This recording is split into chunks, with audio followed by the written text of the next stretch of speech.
Welcome to In The Know. Happy holidays, happy New Year, happy carnival season, happy Mardi Gras, happy trade deadline lead up, whatever you want to celebrate. We are here to celebrate anything but Pelicans wins. We don't celebrate those. Um, Mason, Jeremy, how's it going? Long time no see. What's up, fellas? Good. Happy. It didn't sound very convincing there. It's I'm smiling. I am smiling. Shout out to Black Dynamite. Yeah. Through the holidays, it feels like the holidays were a long time ago at this point. Just back to normal. You were gone for a bit though. Left the country. How was your time out? It was very busy. I was in India a little bit for my cousin's wedding. I was a part of the wedding party, so there was a lot of stuff going on. It wasn't just like a hey, show up and have fun type of thing, which we did show up and had a lot of fun. But there's I don't know if anyone's ever been to Indian weddings. It's multi-day, multi-event affairs and a lot of outfits to coordinate, a lot of dances to get into. You touched on what I wanted to ask about. Y'all have the flyest outfits, yo. What goes into that? I mean, that's just how it is, man. That's just I don't know how else to tell you. There's just nothing like we get a lame there's tux. different events and there's like different expectations for like, okay, this is what you're supposed to dress up as in different events. And like especially now that there's a lot of like Western influence, it's 2026. You'll have events with like a Indo-Western outfit type situation. So like it mixes and matches given what the situation requires, and it's even crazier for women. Like they have a ton of different outfits to go through. So, but a lot of good food, a lot of good music, just good times in general. And then on the way back, hit up Istanbul in Turkey, stayed there for a little bit. Boy, oh boy, amazing city, just incredible city. I strongly recommend anybody flying internationally book through Turkish Airlines. If you're a U.S. citizen, you get 2 free nights in Istanbul. This is not, by the way, we're not sponsored by Turkish Airlines. Turkish Airlines, if you're listening, we'll take the sponsorship. We'll take some free absolutely would. Yeah. Absolutely would. Yeah, Istanbul tourist board, hit us up. But they'll give you 2 free nights in Istanbul at a 5-star hotel. We got put up in the Hyatt Regency and was overlooking the Black Sea and just obviously the hotels, whatever, great accommodations, hotel breakfast out of this world. It's like literally 1,000 different items for you to try, like fresh fruit. They had this like lady making this like fresh like stuffed pita type thing, and I don't know. I mean, like I'm not doing a good job of describing it. It's something you have to experience. That's not even the cool part about Istanbul. Istanbul, the city, so much history, so much architecture, and then just so much like good like vibes in general. And so when you're driving around the city, you see like these ruins, these ginormous walls just spanning the city like for miles and miles and miles. And there's these brick walls that have like 1,000+ years old. And I was talking to the cab driver and like, well, what are these? And he's like, these are from the Byzantine Empire. And like, oh shit. Like there's literally, you see like old like ramparts and like torn down like castles and stuff all across the city. And then you have a ton of beautiful mosques. And then obviously like you have like a ton of like Catholic influence too, because it was Constantinople at one point. The Roman Empire went through there. And so we saw like the Hagia Sophia, we saw the Basilica Cistern, all the historical stuff. And then like at night, you're just like walking around the city and it's extremely walkable. And there's so much going on. Like every second shop is a cafe where you can just dip in and grab coffee or tea and get a little pastry. And people are just, just the culture of it is like people just like to hang out at night, just drinking their coffee and tea. And then the best part about it is every cafe is a cat cafe, man. Like there's so many cats in that city. And now you lost me. They'll literally just they'll me. just come out and hang out with you. No, but I mean, just in general, like really cool city. We saw like the spice market. We went to museums. It's on 2 continents. It's on Asia and Europe. So like you get to see the Asian side, you get to see the European side. Cool city. Anyways, enough about Istanbul. Pelicans tough loss, 128-118 to the Orlando Magic. Fourth quarter Blues. What do you guys make of this past game? You can go ahead first, Mason. I think I can't remember if it was Joel or 80 who said it, and it seems like the Pelicans' third quarter blues have transitioned to their fourth quarter blues, and so look, at some point it's a talent deficit. I don't know how strongly you can make that case tonight against Orlando. I think you can. I mean, just because Franz is out, but Magic are the better team. They close well down the stretch. It's disappointing to see how like the Pelicans had this. They're up 7 points going into the fourth, something like that, and wheels fall off. But look, they're missing pieces, and I don't know. I mean, I think some of the choices were interesting around lineups and based on who the Pelicans had available. But I mean, I don't think anything like that lost in this game. They just got outplayed.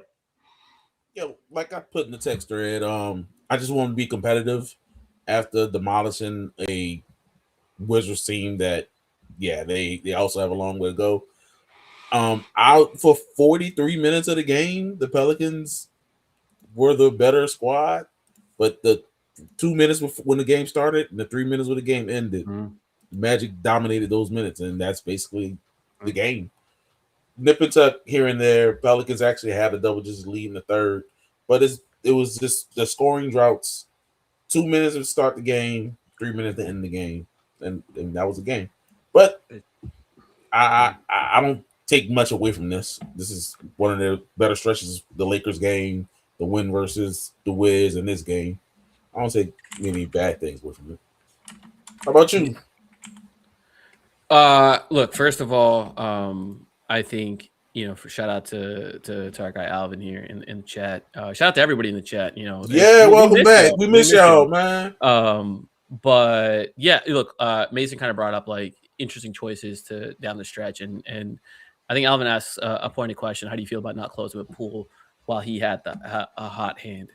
This is a great question. This is a great question because I was talking about it a little bit in the Discord, but it feels like to me, every single game that they play at any given time, JB has to monitor like 4 or 5 different Pelicans and to see like, are they bringing it right now? Do they really have it in this moment? How long can we ride this player's productivity until, like they turn back into a pumpkin, right? Like it's like the Cinderella thing where like the clock strikes midnight and all of a sudden all the magic juice runs out and everything turns, the cart turns back into a pumpkin. And so I think, in my opinion, some of those players are Jordan Poole, Derek Queen right now, Yves Missi and Carlos specifically. I think it just, like sometimes they're really bringing it with their energy and other times you're just like, oh my God, like, okay, this is enough. And so Fears too. Yeah. Fears too. I think, hold on, let me pull up this quote from the Discord because I think Toast said it best. He said, where is it? Hold on. If you guys find it before me. Let me go in there right quick. Hold on. Let me know. Oh, here we go. Man, where is it? Something about the casino. Well, I'll touch on the Poole thing while you can't find that quote. I actually think he did right because the wheels started to fall off on Jordan Poole, and I even tweeted, "Get him out now," because I think he had a missed layup and a turnover and then a missed layup, and I was like, "Oh, okay, I see where this is going. Pull him." And before I can put another message out, Fierce was at the score sheet. Well, also he played a lot of minutes consecutively, right? Yes. So there's an argument that he should have been coming out just because he played a lot, and so, but it's still an interesting choice given the alternatives that the Pelicans had at their disposal today. Yeah. So, okay, here's the quote. So Toe said, JB's in a casino trying to be the first to detect when the table is cooling off. And I thought that is such a great analogy for some of these players. And, yes. So just to put wrap up the context around it, like the game started, DQ just looked awful. Like a couple early turnovers, slow on defense, not really being aggressive on offense, kind of forcing the issue. And I think JB has gone a few of these games where he's like, all right, like DQ's not working out. Let me throw in one of these energy bigs, right? And it's literally trying to throw a dartboard, trying to figure out who between Yves and Carlo is going to bring it in any given moment. And so he brought it. Yves had a good game, had a great stretch. Yes. Brought them back. The Pelicans, is a huge part of the Pelicans. ending the half up 1 point. Yep. But then, like we get to the third quarter, DQ plays well in the third quarter. Like he actually has a good third quarter. Played almost the whole entire third quarter, I believe, and played well. Yeah, has a good third quarter. They come out in the fourth, and it's even Carlo again, and you can see, okay, like the clock's striking midnight, and the transformation back to normal is happening. Same thing with Jordan Poole, where Jordan Poole really, really, really good for three, and like, to be fair, really good means he was hitting his shots. Yes. Right. Yes. Like he still had one of like the worst fast breaks that I've ever seen him. Like there was still like a number of boneheaded decisions, but like to me, the difference between a good pool game and a typical pool game is if the shot's going or not. Right. Yes. Like the decision making is still not good. The overall control, the erraticism, where he plays with, the defense that he brings, are still leave a lot to be desired. But they got to that point, and like right as when you talk about, you said like you tweeted like sub Poole out, like Poole had spent 3 possessions back to back dribbling the air out of the ball. Yes. And they ended up with terrible shots and turnovers, including one of his own turnovers. And at that point, I think JB made the correct decision. Okay, like Poole is just not going to be the person that's going to bring the offense down the stretch. And I think from a philosophical level, like Fears needs to be in that position, right? Like the Pelicans winning this game against the Orlando Magic. Yeah, like I think everybody would have loved if they would have won the game. Everybody had a good time. I'm not positive that they would have won the game if Poole had been out there. I think the outcome probably would have been the same.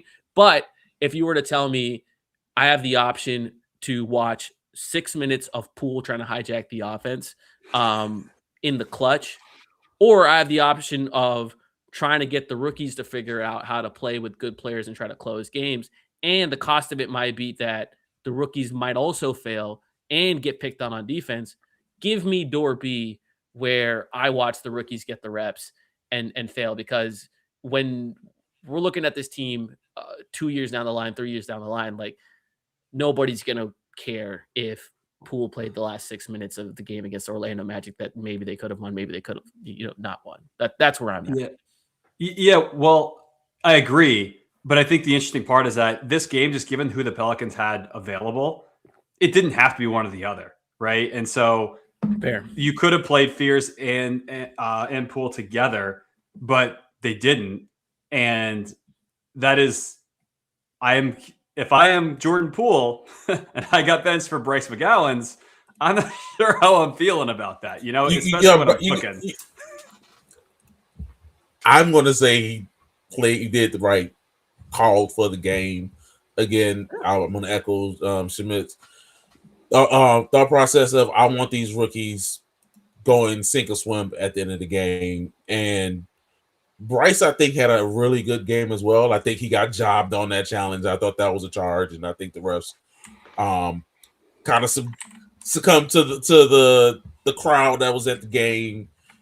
Yeah, I didn't like that call. There was some calls, but getting back to Poole, he was starting when at parts of the year. Then he got hurt, and then Borrego found this lineup with Fears and Sadiq and Herb and Trey and DQ.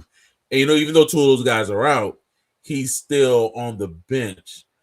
Has that had an effect on his play? Has that been how things are behind the scenes? Do you know anything about that? Because before tonight, it was some dreadful games that we had to watch Poole because the shot was not going in. Okay. Lot to get into there. Before we get into that, James is asking, did Mason dye his hair red? There's something going on with your lighting, dude. Where's the guy on our stream that says Mason needs new lights? That's right. Yeah, Sinceri, I believe. Look, man, we need more subscribers so we can help Mason pay the light bills. And I like to go with this with Tulane lost their playoff game and he had to pay off a bet. And the guy never came out. Oh, we got light. Look at that. We got light. Thank you for the reminder. I do appreciate you. I will say you got really pale in like 2.5 seconds. That's that Detroit weather. You ain't kidding. You ain't kidding, man. No sunlight for you because it's too cold. None. Anyways, Not until March. But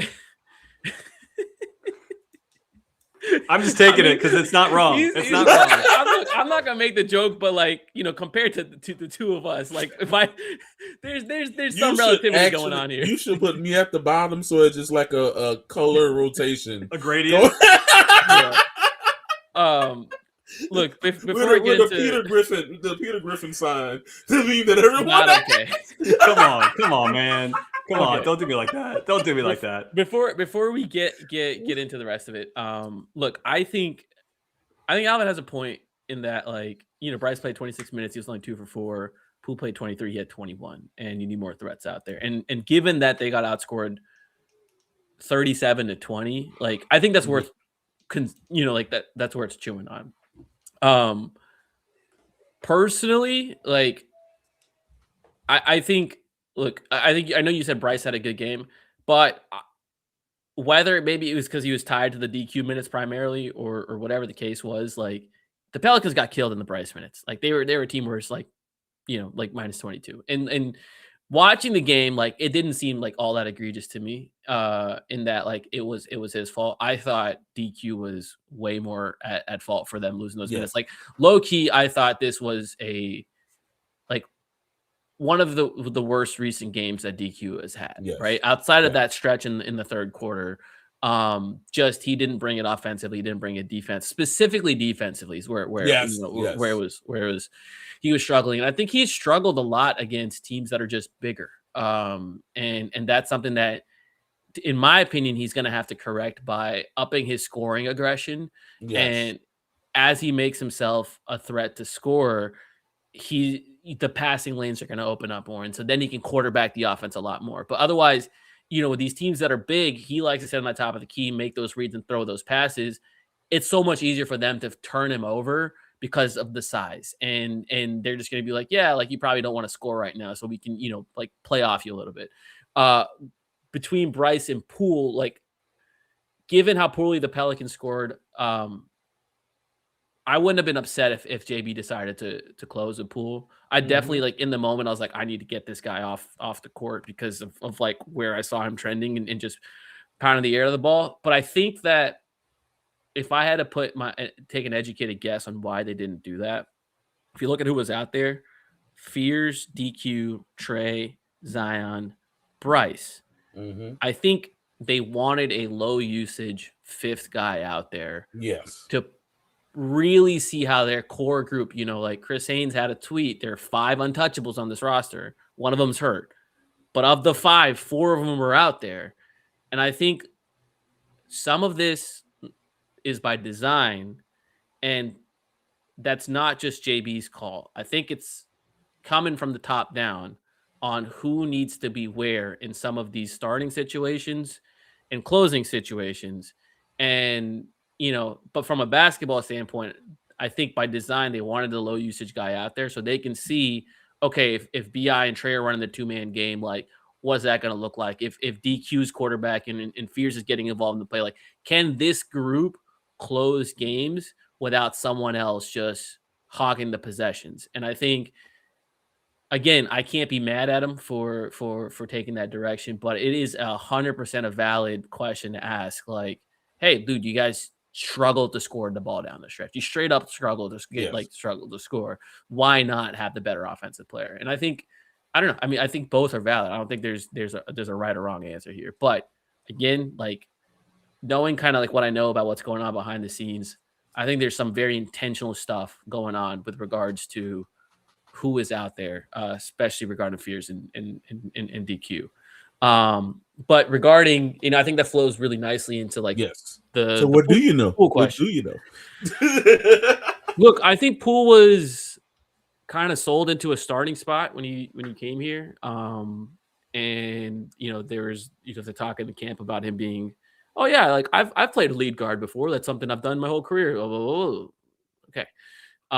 Very quickly, things went downhill for the team, and it soon became the correct basketball decision to bring him off the bench because the Pelicans were getting destroyed in his minutes, offensively and defensively. He was just not impacting the game. Willie Green was the one that made the call, like, all right, you guys start bringing him off the bench. And he had a lot of support, like it wasn't just like Willie going wild and like, all right, I got to bench. Like this was not a controversial decision in the building. And, Poole got hurt. He had played through a little bit of injury. He missed some time, came back. By then, Fears had kind of already established himself as the guy.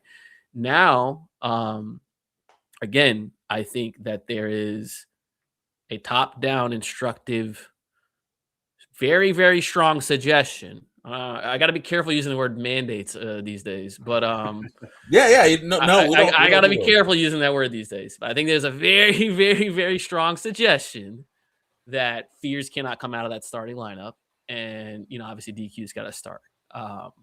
And so there are some constraints that JB has to work with regarding that, and I think Poole, being the second highest paid player on the team, is not happy that's going on. And I don't want to say that this guy has been like a total cancer or anything. I think that would be taking it too far. But I will say that I don't think there are many people on the team that enjoy playing with Poole, and that he slowly lost the support of his teammates. And again, this isn't him as a human being or a guy to hang out with. But like, you come into work and you don't like working with that one dude. I think it's that situation. And it's gone downhill really, really quickly for this team with that regard. And I think it's obviously impacting Poole's play. I think players play better where they feel confident and wanted and accepted. And I think you're seeing a lot of that happen in Atlanta with Trey Young, where the team slowly was like, yeah, you know what? We don't really need you. And I think it's gotten to the point where the team's like, it's tough to play with Poole. It really is, just because how he dominates the ball and the shot selection that he has and the lack of defense and some of the stuff that he's able, some of the stuff that he says and he's very, very difficult. Let's just put it that way. Well, when Zion in October was saying, hey, you just trying shit out there. It's jovial. You can say it in a jokingly manner in October. When we didn't play 30-something games and you still just trying shit and the shit ain't falling. It ain't fun no more. It ain't funny no more, dog. Yeah. And now, the team is at the point. This is a great point by Alvin. It's like very interesting because this is opposite of what Joe said in the Willie Green presser, where JB has complete freedom. And yeah, I think we are, this should serve as a constant reminder that I don't care who the executive is for any team. This is not a Joe Dumars unique thing. Every single executive says one thing to the public and different things happen behind the scenes. Well, I guess my question is, what would be different if it was his call versus the? I can't see, like, it's not like in 2 of the last 4 games, Poole played under 20 minutes, and so I think there's a part of this that like we're asking you to start the 2 rookies, but at the same time, I mean, I'm not even sure. Like you talked about, for basketball reasons, some of these things make sense, but I trust JB to make these calls even more than I trusted Willie on, and I'm not sure how much looks different. I think if there was a true, like, hey, JB gets to make his own. Again, this is all speculative. This is not sourced, but I think if JB got to make his own decision, or if the team was like, hey, like we're trying to like win these games like on a night-to-night basis, like at all costs, it would be Jose starting and Fears would come off the bench. And I think that's a minor difference. But I think it is a difference where you see all of these 3 and 4 man groups with Queen and Zion and Herb, or Queen, Zion, Trey, and Trey, Herb, Zion, all those combinations of those other guys, like they go from being like with Fears to like plus infinity billion with Jose.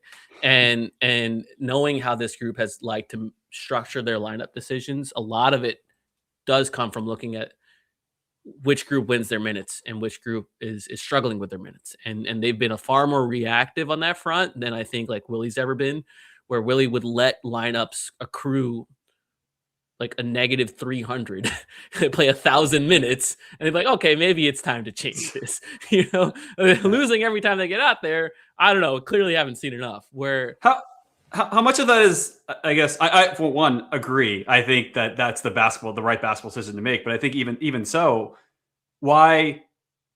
It feels like splitting hairs a little bit around the starting piece because it's who he plays with, right? Like I get like playing against starters that has tremendous value for your development, but is that the intent? Is it about who he's playing against, or is it about minutes? Because you can find most of those minutes that Fierce is already getting, even if he comes off the bench. But I guess is it about the lineups he's playing with and who he's playing against that matters more for the Yeah, I think they want as many Fierce DQ. Let's just frame it core minutes. I think they want as many core minutes together as possible because I think I kind of agree with this. In the long term, that's the single most valuable thing. Like the team has 8 wins or 9 now, I guess. 9 wins. The single most valuable thing is investment in these young players and the core in general. Whoever, we can agree to disagree on who the core is, like that. We'll get into that in a little bit, but like your players that you want to build around, like they need to be playing together. And if that involves losing games right now and going through growing pains, so be it, right? Like there's no way to simulate these possessions in practice. They barely even have time to practice with how travel heavy their schedule is. But there's no way to simulate this in the off season. There's no way to simulate this anywhere. So yeah, like would playing Jose make them win their first quarters more? Maybe. Does that matter? No. and at this point, man, like I'm more than happy to see it. And I'm a little jaded from the Griff era where it was always, we didn't see enough. We didn't see BI and Zion play enough together, so we're not going to make a move. So you know what? Let's at least remove. I know it's a different front office, and if anything, they're the opposite. They're more kind of impatient. Then they're going to drag their feet. But just give me the minutes together, so at least we have the information that can't be used as an excuse. And I 1,000,000%. And I think what it kind of touches on as Teflon asks is the team not trying to win. I think more importantly, if they had their pick, people will be much more satisfied with how things are going on because we will say, hey, they're getting development. They're playing against starters. They're learning on the fly. And we have this next young player that's coming around. So we totally understand the process of what's taking place. We all assume they'll be trying to win because they have no pick. So, well, I agree that the rookie should be playing. I also completely understand the part of the fan base say, hey, why are we going through this? Why are we overplaying the rookies? If you guys are supposed to be trying to win this season, if that's y'all's goal. That's what they told the public. So, but the thing is, they are trying to win, right? Like let's make this very, very clear. The objective, and for the players too. So, like, first of all, like even when tanking goes on, and on other teams, it never happens in New Orleans. when it goes on other teams, like the coaching staff and the players that are playing that night and all that, like they're all trying to win, right? Absolutely. So like that's priority number one. And JB is still in a situation where I think, this is my opinion, he has to deliver upon wins if he wants to lock up the job. And I've we've talked about this on the podcast before, but I think he's in a big uphill battle to get that job because I think this front office already has preferred candidates in mind. And I think we've heard about some of those in Kevin Ollie and Darvin Ham. And like, I'm telling you guys, like, those are not just like national rumors. Like that stuff is going around or has gone around. And personally, I would be extremely concerned if they chose to go in that direction. If they chose to go in the Darvin Ham direction, if they chose to go in the Kevin Ollie direction, I think it'd not only be disappointing, I think it would actually stifle the growth of these young players that they're trying to develop. And I think this is a good point for us. I was going to ask you guys. Go for it. So start with Mason first. Just a touch on. We haven't talked to each other in this forum in 5 weeks. So how do you guys think that Coach Borrego has done since having a 5-game winning streak and 25 games under his belt? Now, today is the 25th game. Yeah, I mean, I've been happy overall. I mean, like, look, again, we talked at the start of the show. There is a talent deficit this team has. Yeah. Mm-hmm. With whatever illusions they had about being competitive in the West, like we've beaten that horse to death. But I mean, I think they've played above the level that I like, mildly above the level I was expecting, I guess. Yes. And so like, yeah. I was probably a little jaded by the Willie Green performances and overall, but I do think that on the other hand, this team has outplayed. I think I've mostly been happy with how he's managed minutes, especially given what what Schmitz told us.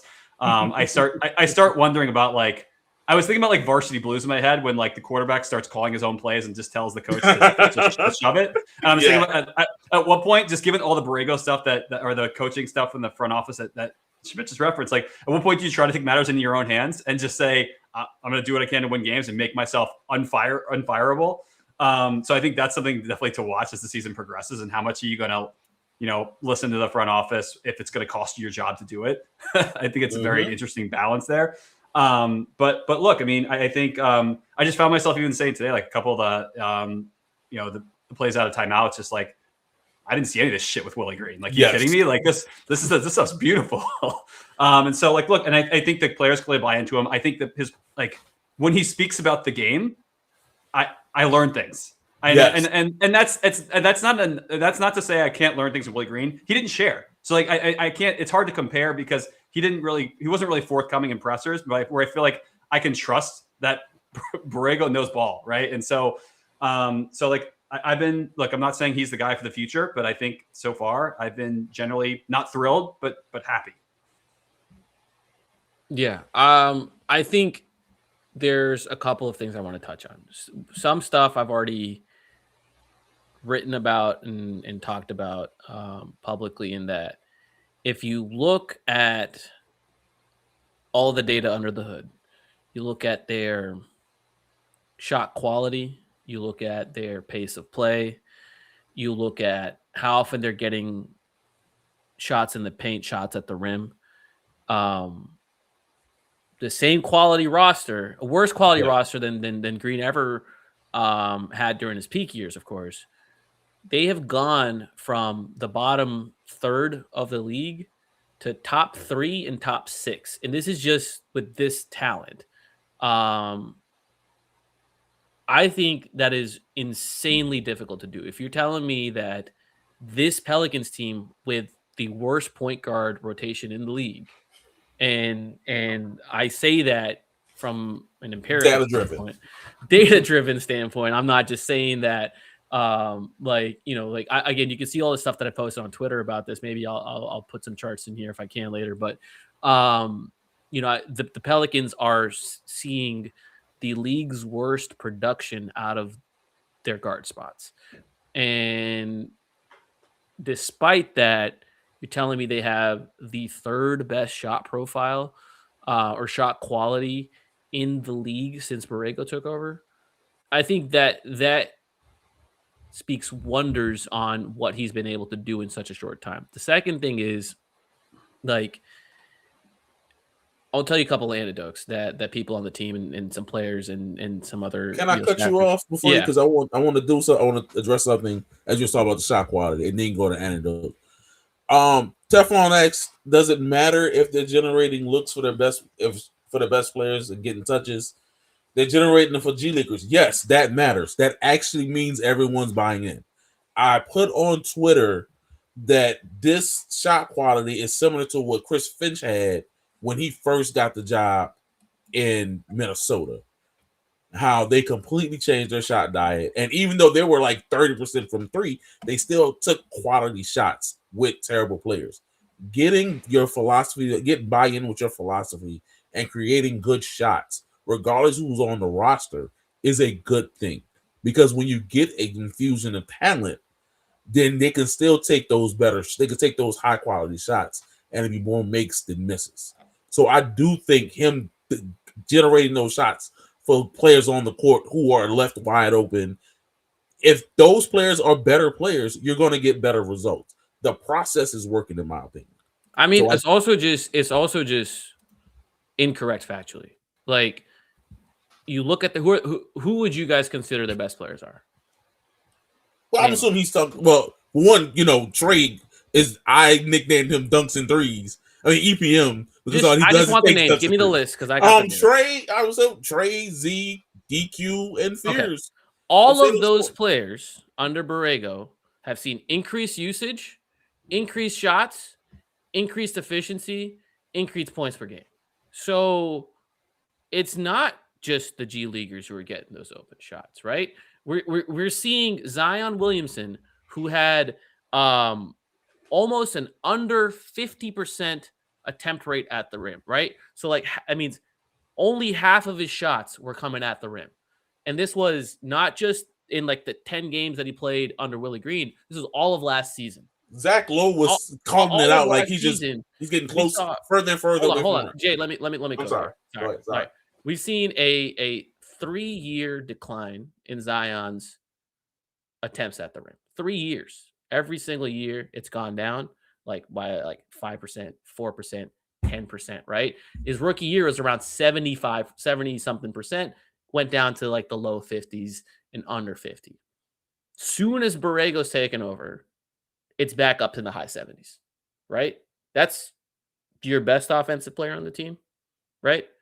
Trey Murphy, as you mentioned, Mr. Dunks and Threes, he's seeing a skyrocketing of rim looks, dunks specifically, and of course, catch and shoot threes. All of his volume metrics in terms of like open shots or assisted looks at the rim, all of those have taken an enormous jump. And so I just think it's incorrect to say that, these looks are being generated for G Leaguers. Like there's first of all, like, as you mentioned, it's a good thing that everybody on the roster is getting open looks and easy looks. But if you look at the data before and after for every single one of their key players, it's taken a leap. So I just think that's just categorically wrong,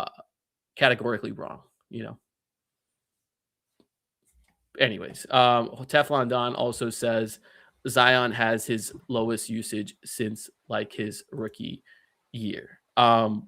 First of all, I don't think that's correct. No, it might be. I don't know. I haven't looked at that. But I think the number one thing that the Pelicans have wanted in the last couple of years is to move away from Zion-centric ball. That's the number one thing that they've wanted from an offense, is to move away from reliance on Zion. This is done by design. This is done by intention. To me, I don't care if Zion has a lower quote unquote usage, which may or may not be true. I haven't looked at the data here. I could look it up in a second. It matters to me if the team is scoring more and if the team has a higher offensive efficiency. And again, if you look at the data, it's like pretty clear on this before and after. Anyways, we can get sidetracked here. I wanted to go back to JB to the anecdotes. The anecdotes. Yes, anecdotes. Yeah. Anyways, so it was like the second day that JB had been in charge, third day or something. And they had just played, I think Minnesota, and they had a foul to give. They were down. Two or three. I forget. They had a foul to give, and they were supposed to foul Anthony Edwards out of the timeout. And Jose was the one responsible for trying to foul Anthony Edwards out the timeout. Didn't foul him. Anthony Edwards gets an easy layup. I think it ended up being an and one. Minnesota Pelicans lost that game in the clutch. Minnesota won it. Talked to JB post game, very terse, very short, clearly angry, but didn't throw any of his players on the bus. He was just like, we didn't execute. Cool. They have practice, their first practice. They've already played 4 games under JB at this point. They have their first practice under JB the next day. JB went into the single most detailed oriented end of game situation practice that this building has seen in the last like 10 years. I had people like long time people who have been on this team like since like the Dell Demps era, right? Like not just like there's some been coaches that have been around that time. There's been other staffers been around that time, front office members, like long time people, and then not just them, like just people like other coaches and players in general, like talk about like every single scenario that you could think of that can occur in a situation where you're up to, down to, sideline inbounds, got to foul up three, got to do this, etc.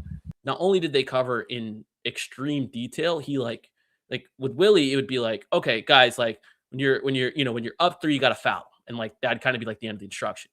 This one, it's kind of like it seems like like NBA players shouldn't have to do this. Like it seems like this should be like like at the basic like high school level or AAU level, but like they went through every possible configuration, and JB like showed them like, okay, like when you are trying to foul someone, when you have a foul to give and they inbound the ball, because like there was a moment where they inbounded the ball and like I think Trey swiped at the person. This was at practice, like Trey's like swiped at the person to foul him, and like JB like immediately blew the whistle. It was like, no, you bear hug the dude, because if you swipe them, they're gonna get that shot off and it's gonna be three shots. So it's like basic stuff that like these guys have to cover. They had like a defensive practice in Golden State like the next day, and like this was a time when like the Pelicans were just like giving up a billion threes and they were terrible at closeouts, and like they were going through like their rotations, they were doing their shell drills, and I think it was like maybe like PV or someone was like closing out on a guy and didn't do it with his hands up, and the guy just got an easy shot off, and like again, practice stops.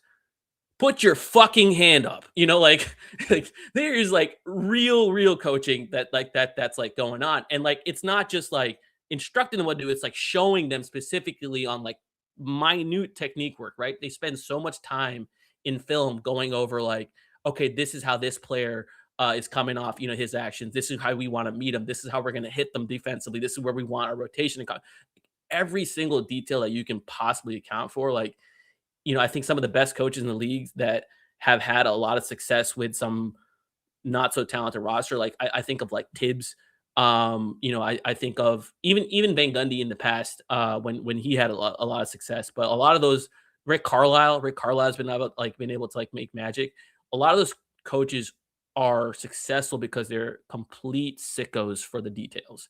And I think JB is 1,000,000% in that tier of, yeah, like he is so detail oriented, and he's going to make sure the details too, and you're completely prepared for it. And it's a process, because a lot of these guys have been coached one way the last 4 years, and a lot of these guys who are younger just haven't been coached like this at all in any capacity. And so there's a lot of habits to undo that they're trying to do, and such little, like they have 45-minute blocks of practice, and they've had like 6 or 7 total practices since like JB's like taken over. Like it's been, you can count on like under 2 hands on how many practices they've like actually had.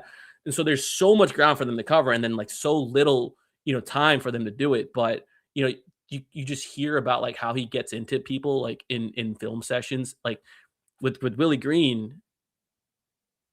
It'd be Jonas Valanciunas that might get called out in a film session. It'd be, like a Trey Murphy that might get called out in a Jose Alvarado, Zion Williamson, Brandon Ingram. Never. Like you're never going to hear them get called out, like, or like what they can do. JB gets after it with everybody. And it's not like he's like rough around the edges where he's just like berating the dudes and being like, you suck or whatever, that kind of stuff.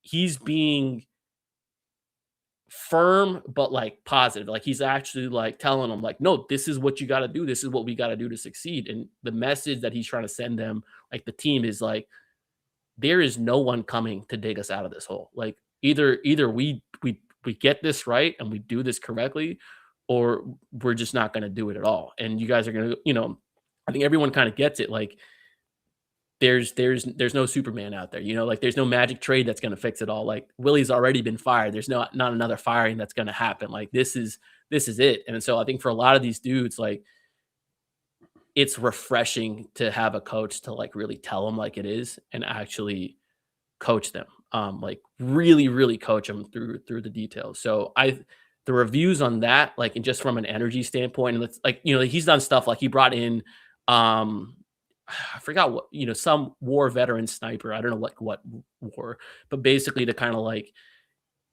talk him through the mentality of okay, well, like how that guy performed in like high pressure situations where he was actually in war and like he was in enemy territory and he has to make split second decisions and that kind of stuff.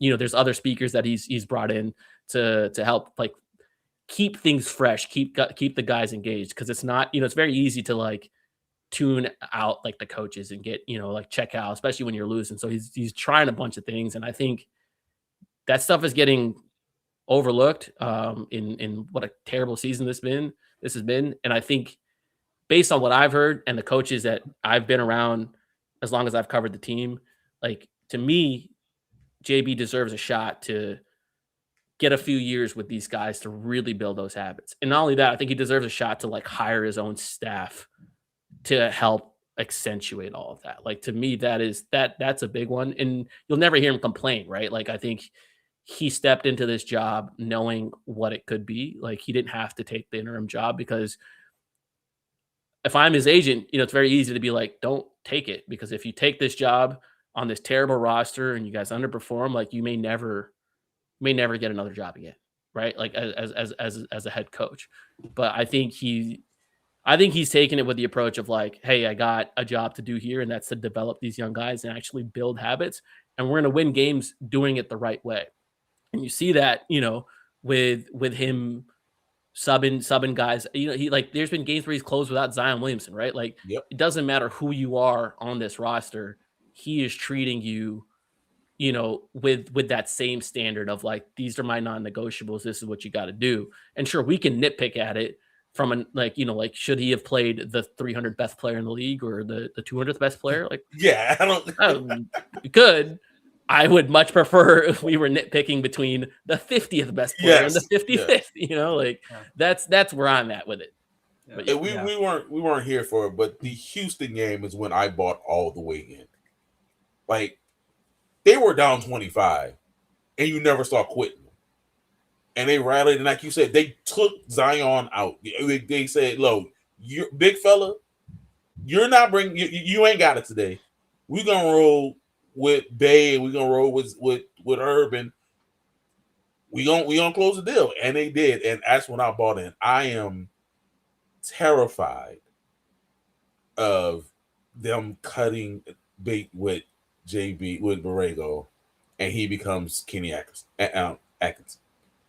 I am terrified with that. Or Chris Finch, right? Like, or Chris Finch, who I brought up mention your in Minnesota. This is a good coach, and Charlotte is just getting back to looking competent, but they looked terrible after he left, and they found ways to win games with a similar roster when he was the head coach. I want them to give him a contract right now, at least to be next year's head coach. Because you don't have a draft pick anyway, and just roll with these guys and let them learn, and give him a training camp. God damn it, give him a training camp at least, so he can instill more of his concepts. Like, I wouldn't want this coach out the building. Yeah, I think, I think I like hearing the kind of coach who is a real coach and holds people accountable behind closed doors, and then will, go to the, furthest extent to defend his team publicly. And so, Shimon, you mentioned that press conference where they didn't foul Ant like they should have, and we didn't execute isn't throwing someone under the bus. He remained professional, and I think you can sense in the tone. Yeah, he's not thrilled, but at the same time, no coach would be, right? And so I think I'd rather hear, you're holding guys accountable and coaching and doing the right things when you can in the rare practice scenarios that you have throughout a season. And then, having the players feel like you got their back. Don't go the way they should. So, I think all the mannerisms and beyond just the X's and O's, I think he's a guy. So far, it seems like a guy I would want to play for. I think that's the big thing is the players are bought in and they feel it on a day-to-day basis of, oh, this is different. Like we are learning stuff. And like just going back to that example of the fouling, like it's not, oh, I'm mad at you that you didn't foul three, and then like the next day we're going to yell at you that you didn't, foul the foul to give. Like, no, we're going to spend our valuable practice time like going through every single scenario. And it's like, again, it's basic stuff, but this is stuff that you would expect to have done, in an NBA setting, but wasn't done. It's blowing the whistle every single time someone messes up and having them do it again, right? And having them, like talk through it, whereas you're not talking at them and telling them what to do. Like they're telling you, like, what you did wrong. Like when they're breaking out from a huddle, like if there's like, again, like these are just like minor examples, right? Where he's in the practice setting and he's talking to the group at large. If there's like someone out there like dribbling a ball, like there's chatter in the background, he'll stop talking and he'll look at you and he won't be rude and he won't be mean. He'll look at you and be like, "We good? We good?" And then when that stops and he knows he has everyone's attention, he'll continue, right? And it's not, it's not one of those things like there's other coaches who might just be like, "Shut the fuck up," or do this kind of, no, it's a very firm, polite, "We good?" And continue. And like if you're doing a drill, like let's say you miss a rotation or you miss a pass or you weren't screening where you were supposed to be. Boop, whistle blows, play stops. You do it till you get it right. You do it till you get it right. You do it till you understand where you're supposed to be. And he's trying to build them up to be players who can make decisions rather than memorize sequences. And he wants them, like his goal for the roster is to get them to the point when they're playing basketball, they are able to make the correct decisions over and over and over again, and decisions under pressure, as opposed to, hey, can you just run this scripted action like 17 times? And you don't really understand why you're doing it, or what the intent behind it is. Like there is intent behind every aspect of it is, and that's been really impressive for me to hear about. People in the building, they just talk about like there's, you always got to like take it with a grain of salt. Like when people like are in the building, you're like, "Oh, are you trying to sell me something?" But like, I think this is the real deal, just because like there are people who are very crotchety that are like, "Oh, wait a minute, like this might be something." this might be something. Anyways, yeah, I just think we can spend like a couple questions on this from the chat, but I think there's a couple like everyone's here for the trade stuff, and I was just about to say. So I want to get to the trade stuff. So like, let me at the beginning we were talking about trade stuff, and the Chris Haynes dropped later this week was saying that Zion disappointing the trade market, that Zion, Herb, Trey, DQ, and Jeremiah Fears will not be available at the trade deadline. Yeah. So there are also noticeable names not mentioned. So it's Jordan Poole, Sadiq Bey, and a guy who's actually been in some rumors with the Bucks, even though he hasn't played a game since January 30th, 2025. So anything you're hearing on the front for anyone else on the roster not name those five guys? Hearing a lot. But let me answer Alvin's question right here real quickly before we transition into that. Alvin's question was, what's the balance between the coach and the roster? Because now he's 7-21. How much is this him or how much is this the roster? And I would say that this is 99.9999999% the roster. And the example that I want to give people is Rick Carlisle and the Pacers. The Pacers are a team coming off a finals run, and now they're largely healthy, right? Like, sure, they're missing, Ben Mathurin gets in and out of the rotation from time to time, but like he's also a guy with like a negative assist to turnover ratio, and he's never really impacted winning. So like, I'm not really going to cry about Ben Mathurin being out of the lineup. But like, Siakam's playing, Nemhard's playing, Neesmith is playing, McConnell's playing. Yeah. They have a lot of the same dudes. Obi Toppin's missing. That's a big one. I'll it is. That. Yeah. Obi Toppin's really good. They have the worst record in the league. Or did they have the worst record? They had 7 wins. They have 7 wins. And they just got their 7th win. They have the worst record in the league. They have the most fourth quarter blown leads in the league.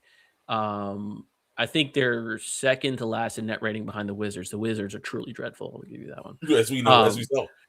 And Rick Carlisle, by all accounts, is a Hall of Fame level coach.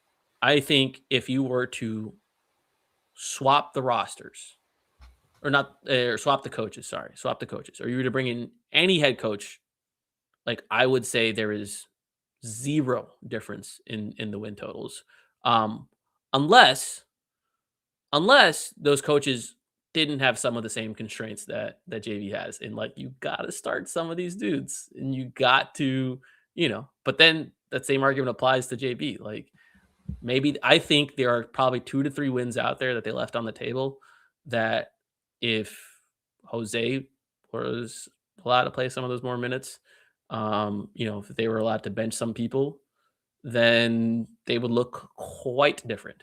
But alas, those 2 to 3 wins, I will gladly trade them if it means that Fears and DQ and some of these other players get better. Like those are just investments, like to in my opinion. But and I'll just say, if Carlisle was here and not JB, Carlisle's not playing for his job. If Carlisle's here, I don't think he could just leave if he was given restraints in that nature. Carlisle would just be like, "I'm out of here, bro. I'm out of here." He'll just leave. So that's also a part of it. That's where I got like people like, "What about Mike Malone?" And I'll just keep going back to what I know about Mike Malone is, and the Nuggets people will tell you this: he does not like young players. He doesn't like them. He does not want to play them. He will play the vets to a fault. He is also an extremely difficult personality behind the scenes. Extremely. If this Pelicans team, if this was this 49-win Pelicans team, and you told me that summer they fired Willie Green and they brought in Mike Malone, I would celebrate. Because I'd be like, yeah, that's that exact team that had a good roster, had a good regular season, ultimately came up short, in my opinion, a little bit due, a lot of it due to coaching and some of it due to roster construction. We knew that roster was poorly constructed, but they won 49. I think they probably could have won 55 or so if they had better offensive sets. I would have been like, that's a team ready to take that next step, and they need a hard ass like Malone to get Zion and BI in a check. That's exactly what Zion and BI need at that moment. But at this moment, when they got 8 wins and the team is trying to focus everything around 9 wins,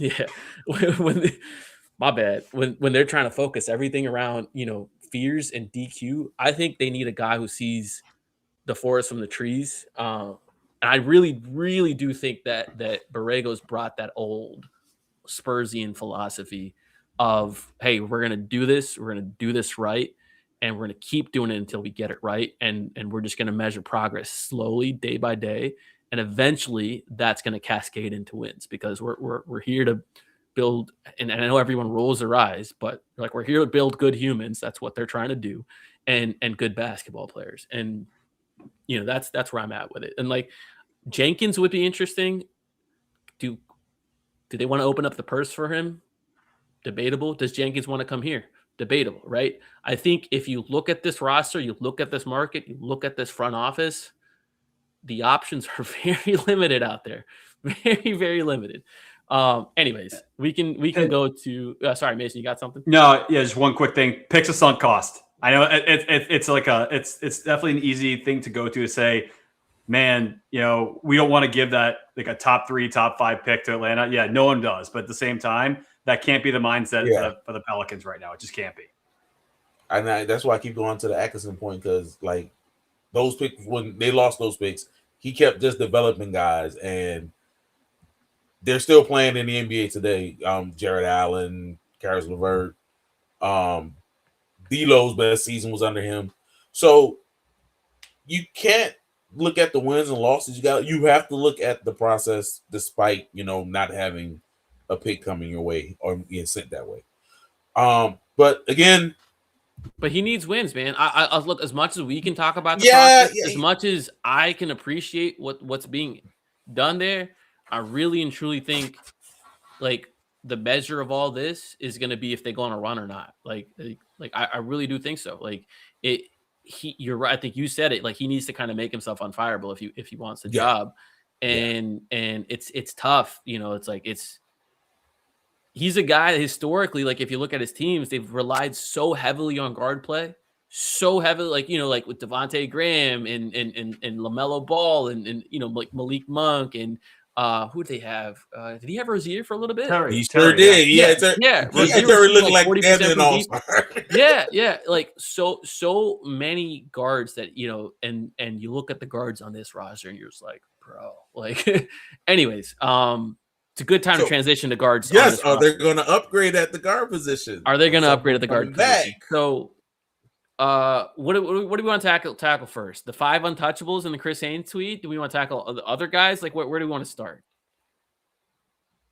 You pick it, Mason. I've been talking a lot.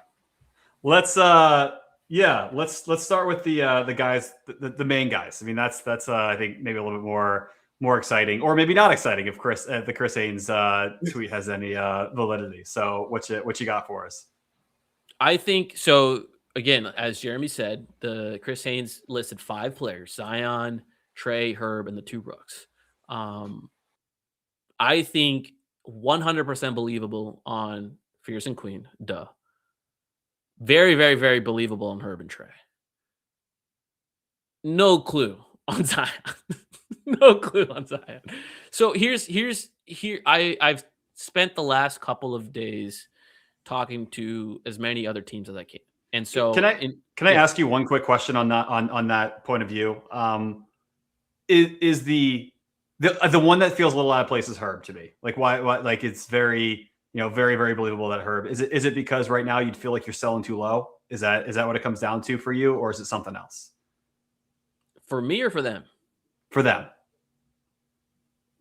I think they genuinely believe they need Herb Jones next to their core players to bring what he brings and the way he brings it. I think they genuinely believe that. For me, though, I think he's I believe in the numbers where the numbers say he's a top 20 impact player in the league. Miss me with that. Like, I am holding on to that player unless there is a crazy offer. But I think just my 2 cents. Hey, I agree with you and them. I think they need his play. Though him and Trey always mesh well with whoever on the court, whoever you think is the stars, they mesh well on him. And there's no reason to rush it because he has 3+1 left on his deal. So why do you even have to move him this season? Unless someone, gives you something insane. So I'll give you the context, right? December, I reached out to the team, reached out to Joe and Troy. The answer I got back from the team was we are not having conversations on Trey, Herb, and Zion. I didn't ask about any other players. I only asked about Trey and Herb, actually. I was like, hey, look, there's a lot of chatter. People saying this, that, and the other. They're like, no, it's not true. We're not having conversations on Trey, Herb, and they threw Zion in there. I didn't ask about Zion. They gave me Zion. Okay, cool. Noted. It's the team's job to say that. They said it. Fast forward to this Chris Haynes tweet, and it's pretty much the exact same stuff, minus the rookies, right? He added the rookies in there, which is acceptable. The Pelicans consistently over the last few weeks have postured that they just don't want to move those guys. They don't have interest in moving those guys. I've talked to, I spent the last couple of days trying to talk to as many teams as I could. At least 3 teams I've talked to said the Haynes tweet is very believable. Like they believe it. It checks out. Couple teams are like, there's probably a price, and the price is very high. The buzz kind of is the price on Trey is Desmond Bane level return. 3 unprotected first-round picks, 2 swaps, salary. Price on Herbs seems to be around 2 unprotected picks. I cannot confirm any of this with the Pelicans. I don't think that's something they're willing to confirm. that's kind of the chatter in the etherverse, right? Like that's the NBA rumor mill. Like that's the price on those two dudes.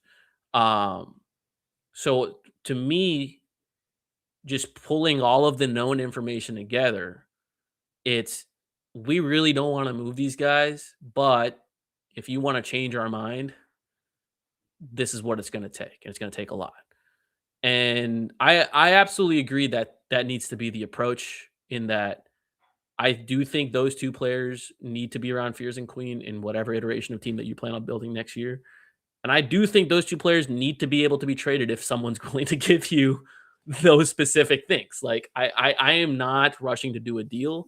At draft time, maybe there are teams that are more desperate. Typically, those bigger pick trades happen during draft because teams have more draft picks available to trade. They have a better handle on what their books need to be. They have a better handle of what their needs are given if they underperformed or overperformed in the playoffs, all that kind of stuff. That's when I would be circling like, okay, let's meet back at the table at draft time. If the Pelicans haven't themselves made a move that determines their direction, another team can maybe come in and make that decision for them. With Zion, though, nobody can tell me why his name is in there. Nobody can tell me why he's this, untouchable. And again, and the funniest part about that is I was literally on the phone when the Chris Haynes tweet came out. I was literally on the phone with someone and we were discussing Zion to Chicago because at that point, the chatter around Zion and Chicago being interested was just growing. And we were just kind of spitballing like the different salary because Chicago has a ton of expiring salaries. They have, I guess they have the Portland pick and they have some other picks. I think that Portland pick is a pretty trash one. I think it doesn't convey and turns into a couple seconds. It's fake first.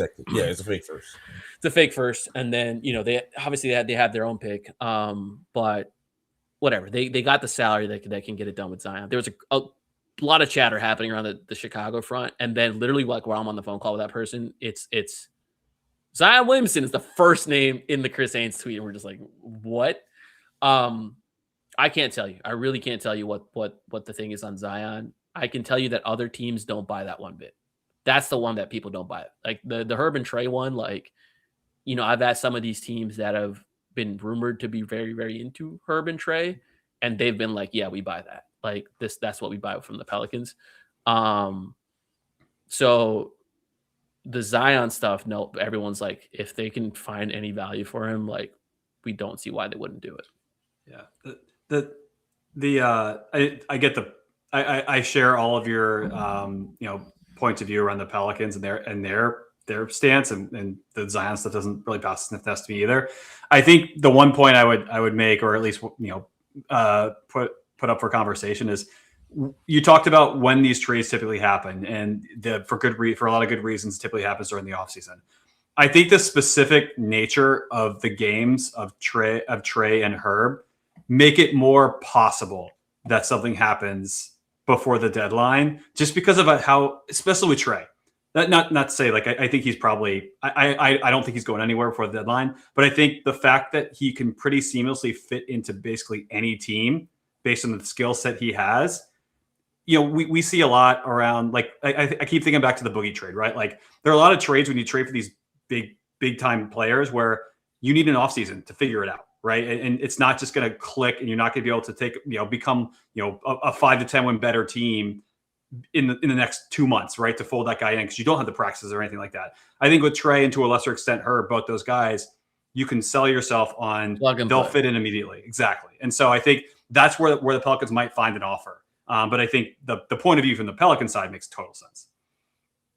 Yeah. I think specifically with Trey, I hear the teams that I've heard that are the most interested in him: Detroit Pistons, San Antonio Spurs, Golden State Warriors, Indiana Pacers. These are the 4 teams that I've heard are most interested in him. There are a number of other teams that are also interested, but like don't necessarily have the ammo to kind of make the move, or aren't in like the win position to make it. There's 2 sleepers I'd watch for are OKC and Boston.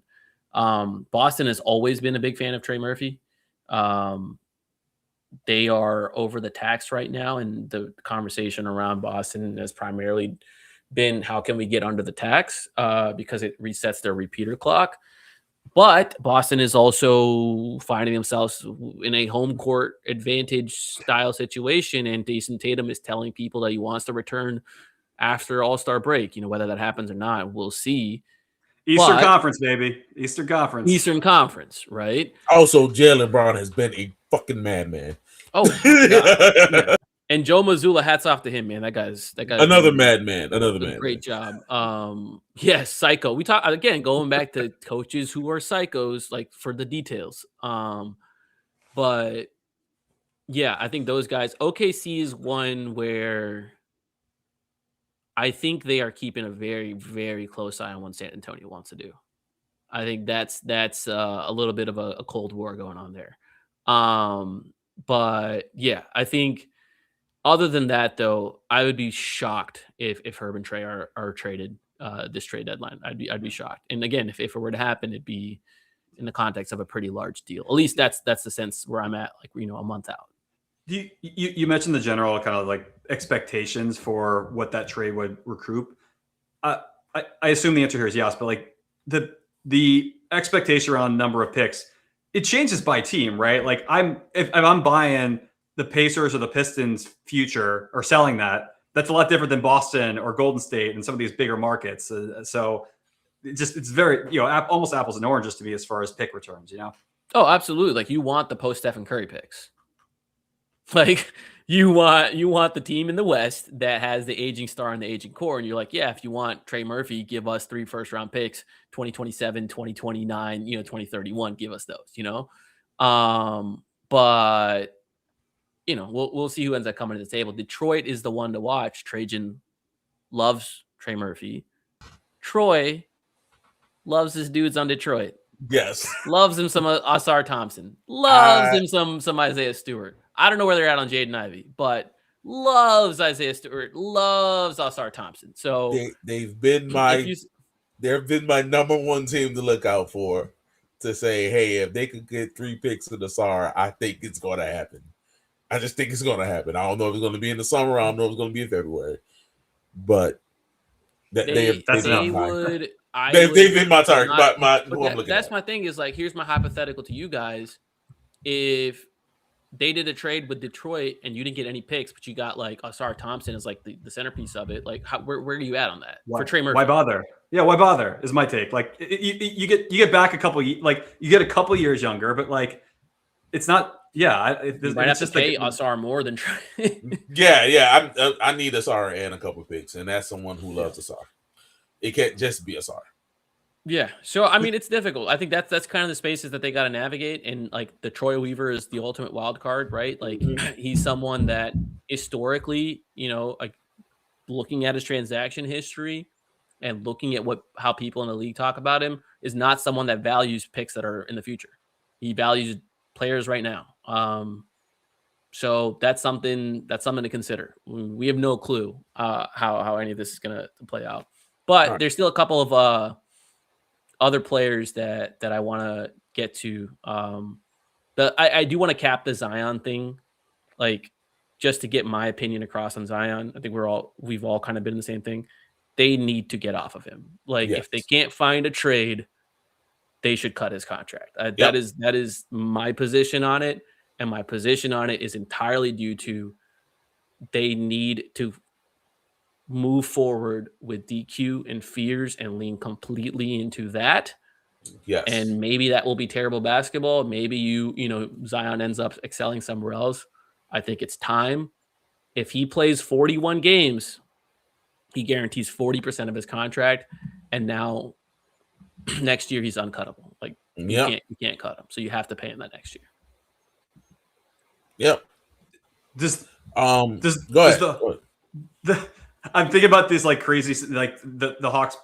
The Hawks trade CJ for Zion I'm thinking about ways to like make the Hawks help to make the Pelicans worse, to make sure that their pick is better. I'm not sure if that even does it because Zion can get hurt in a week, right? But there's some really funny scenarios out there. just so the Hawks can do everything they can to ensure that the Pelicans pick is great. And just a heads up, today is game 26. There are 13 games between now and the trade deadline. Yeah, they hit them at 39. Just a heads up. It's on the 8th. Yeah, so yeah, there are 10 more games and then 3 games in February to give you at 39 games. They got to figure it out. Got to figure it out. Last thing, Dejounte Murray has been out for what, again, I touched on since January 30th of 2025. Hearing anything about possible return, if he's going to be on this team by the trade deadline, anything. Man, I don't like that smile. the Dejounte situation. Hold on, before you go, he's going to go on the pivot again and give another interview before. You don't want to do that. Trust me, you don't want him to do that. Here's my understanding of the Dejounte Murray situation, and maybe I'm wrong. I hope I'm wrong. But here's my understanding of it. Around January of last year, middle of the season, it was after he got hurt the first time, but before the Achilles. He came to the front office, was like, I don't want to be here anymore. Can we work something out? This ain't working for me. And the front office was like, bruh, you're not going anywhere. Calm down. You just got here. Relax. Like, relax. And he got back on the court. And look, to be fair, he was going through so much last year. You know, he lost. Yeah. He had so much tragic events in his life outside the basketball court. So we just don't know where his mental was at. Yep. But he was going through a lot. And I want to be extremely mindful of that. But he said, I don't want to be here anymore. And they were like, relax. Play a little bit, malcontent, got the Achilles happened, and that was extremely unfortunate. They let him, obviously rehab and stuff away from the team, didn't have to be around the team with his mom, his family, his people. Goes on, the summer, he goes on that podcast, talks about this, that, and the other, about, the Pelicans and I don't have table time and all that stuff. And Pelicans, meanwhile, looking at like, you had table time, dude. Like, what are you talking about? Dumars comes in, and same situation. And Dumars like, just give me 6 months, man. Let's check in about 6 months. And that's where they are right now. They're at that 6-month point. And the Pelicans suck. And Dejounte Murray, from my understanding, again, could be wrong, would do anything but put on a Pelicans jersey again. His preference. I think there's a sense that Rich Paul is working behind the scenes to figure out what's a good fit for him, who wants him. That's why we're hearing some of this Milwaukee chatter. But they're trying to figure that out. And there's also a sense of, dude, you might just need to get back on the court for a team to come get you. So that's kind of what they're juggling. He's not with the team. He hasn't been with the team. He's out in LA rehabbing right now.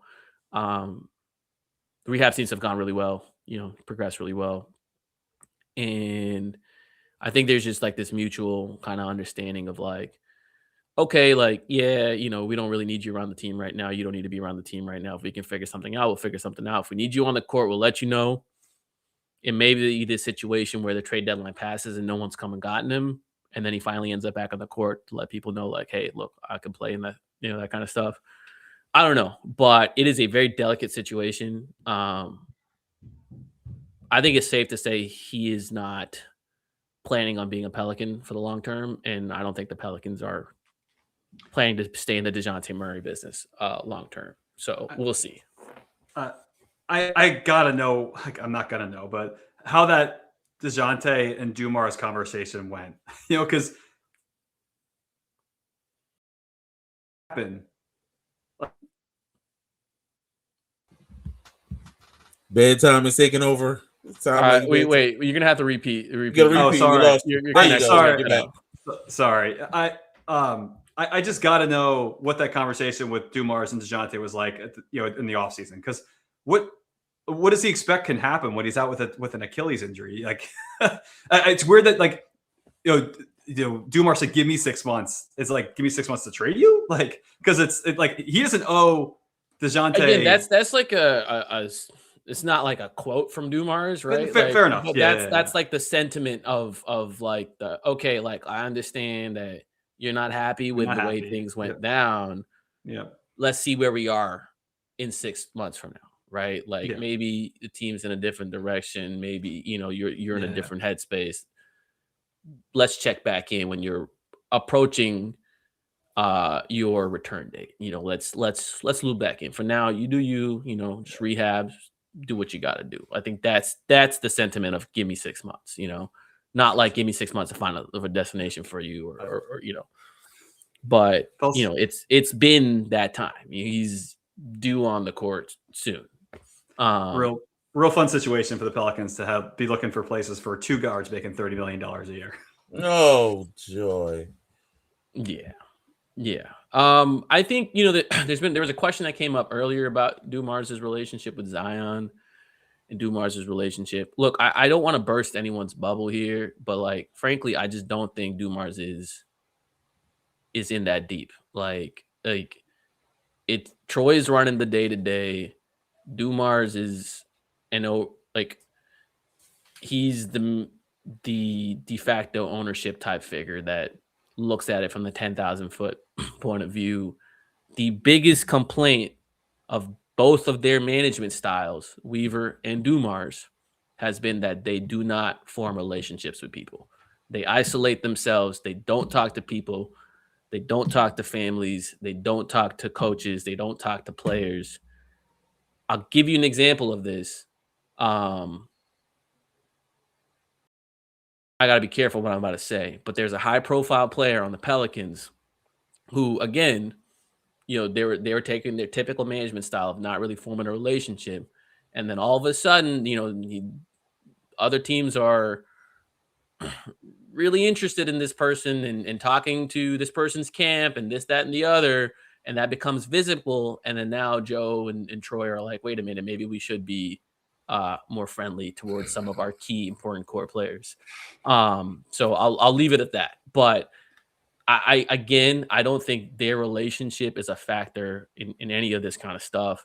I just don't think they're putting in that work to build those relationships with people. Nothing that I have heard supports that. Of course, like when they go on their interviews and they're like, yeah, no, Joe's great, or this person's great, or whatever. Like everyone's gonna say that. They all said that about Willie, and nobody in the building supported Willie, right? Like that's just where we're at on that. I'd love to see that change. It's like if you're an optimist, maybe you believe that it's been a while since Joe has been in this seat and he's still learning the ropes and trying to figure out what needs to be done and he can improve.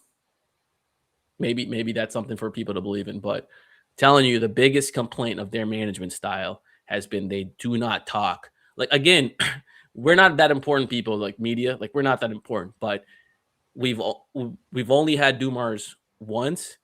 I know a number of the people in the media have requested to speak with Joe.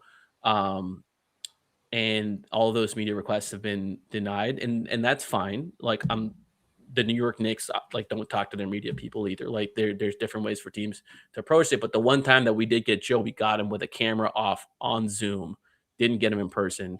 And he was at practice like literally 30 minutes later. And so like, just kind of goes to show you like what their approach is with relationships and people. Like that's just how it is. There's no other way to sugarcoat that. That is what it is. And you can think that's good. You can think that's bad. That's not for me to say. That's just the reality of it. That's how it is. And on that delightful sunny note, we're gonna thank all of you guys for. I think there's a couple questions. You gotta go. You want to ask a couple questions? I want to answer a couple questions. We haven't been here for like 3 weeks, 4 weeks. I feel like we owe it to the people. If y'all gotta go, we can No. I'm here. No, my wife hasn't cussed me out yet, so I'm here. Yeah, let's get a couple questions in. All right. How do you feel about the Cams, Kuminga, Sabonis, and Ja? I mean, if I would have ranked those, well, let's talk about y'all's feelings. Yeah. I'll rank those: Sabonis, Ja, Kuminga, and the Cams. And I won't lie, after Sabonis, it's a barrier, and then there's Ja, and then there's Kuminga has 1 year on this contract, and we go from there. I mean, I'm in the same boat. The only thing I'm thinking about is that if we can find teams, if we can find Dejounte and Jordan Poole, if we're off both those guys, would I take Ja? And like that, but that's not really a scenario that like is in any way practical or realistic. So I'm not even gonna bother with it. Yeah, I think. Look, I can speak on the Kuminga stuff a little bit. I think the Kuminga stuff is the Golden State propaganda network. I think everybody. Can I go with some? Yeah, get on your gimmick. Hey man, the Athletic is a propaganda theme for the Warriors. All right, they are based in the Bay Area, out of the Bay Area. Everything you hear about Jonathan Kuminga, if it's from the Athletic, it is them. If it's not from the Athletic, it's the truth. So there you go about your Jonathan Kuminga. It's the Ringer West. Yo, man, I'm so sick. I'm so sick of the Athletic trying to pawn this dude off on all the terrible teams. And the only one that's true is the Kings, and because they're the Kings. Yeah. I don't think there's like real interest in Kuminga. Certainly not like here, take Herb Jones or Trey Murphy. Interest in Kuminga. If Kuminga came with 3 unprotected draft picks, sure. Yeah, we'll take on Kuminga to see where we're at. My opinion of it all is I think this team desperately needs to avoid basketball players that are reliant on their physical gifts and not their basketball play and their basketball smarts. And just low field players in general. So Cam Thomas, Cam Whitmore, Kuminga are like 99th percentile in low field or like 0th percentile, like whatever, or like however you want to frame it. They're like, they just don't play good basketball. Ben Mathurin, another player, dude, how are you such a high usage player and have a negative assist to turn ratio? Like, I don't want these players that are so one-dimensional, like they're only scoring oriented, or B, they just don't know how to function within a team context. And Kuminga getting DMPs over Gui Santos and some of these other guys, like that is so telling on who he is as a basketball player. And I can't think of a single player that Kerr has like not been a fan of that's gone off and been like, you know what, like that Kerr was wrong on this guy. The only person that has found moderate success has been Kelly Oubre, where they were like, Oubre is what it is. And Oubre still bounced from team to team to team until he hit in Philly. And then, he's on like a tiny contract to where it's like, okay, like the value he produces at that tiny contract, cool. Like that's where Oubre is at. But guys like D'Lo, who they Jordan have? Poole. Oh, God.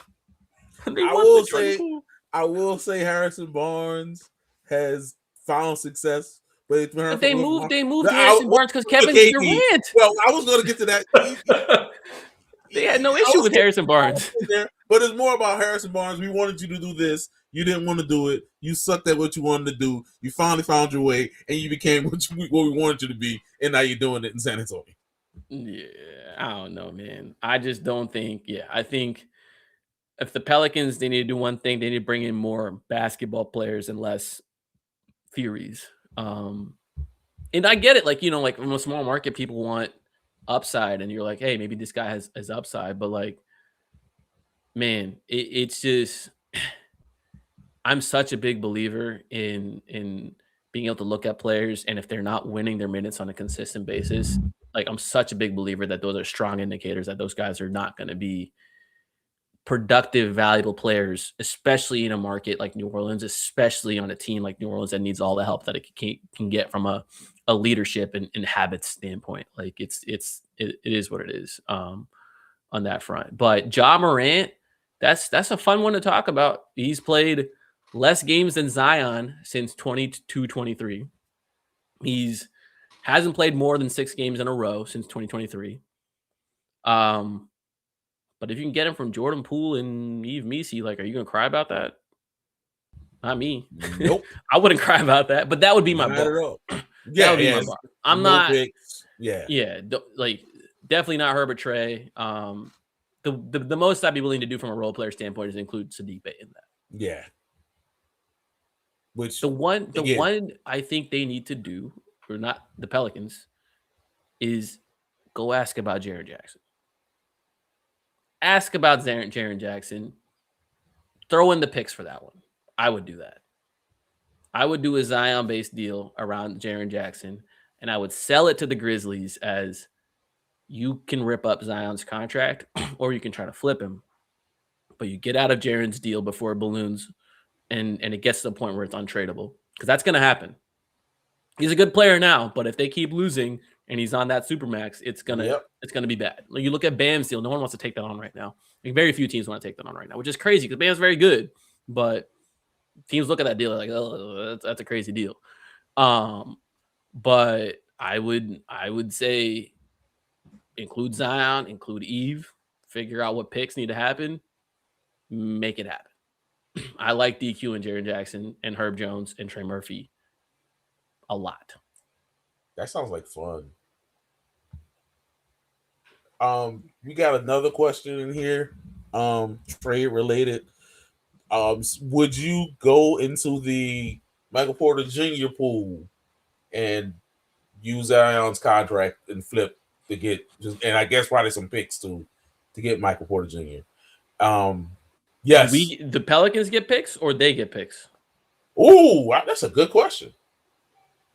Because there's if the Pelicans are saying, I'm out of anything where the Pelicans send pick unless it's bringing like a real deal player that's going to be a long-term part of the core. Okay. I'm out on any of that. So but yes, I would absolutely flip Zion for Michael Porter Jr. Absolutely. And I know that full well that like a second that Michael Porter Jr. gets to New Orleans, his back and leg are simultaneously. I know that, but I would do it.